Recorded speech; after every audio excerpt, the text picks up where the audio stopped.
அனைவருக்கும் வணக்கம். என் பேர் கோவிந்தராஜ். நான் எஸ்சிஎம் ஹையர் செகண்டரி ஸ்கூல் வதம்சேரில் படிக்கிறேன். நான் செஞ்ச ப்ராஜெக்ட் பேர் டெஸ்லா காயில். இதை அட்டல் திங்கரிங் லேபில் செஞ்சேன். இதை எக்ஸ்பிளைன் பண்ணுறேன்.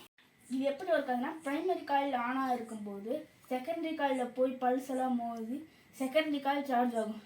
செகண்டரி காயில் சார்ஜ் ஆகும்போது இதோட பேஸ் TIP41C பேஸில் கொடுத்துருக்கேன். இதனால் இதுக்கு மின் பற்றாக்குறை ஏற்பட்டு ப்ரைமரி காயில் ஆஃப் ஆகும். ஆஃப் ஆகும்போது இந்த செகண்டரி காயில் இருக்கிற பொலாரிட்டி சேஞ்ச் ஆகும்.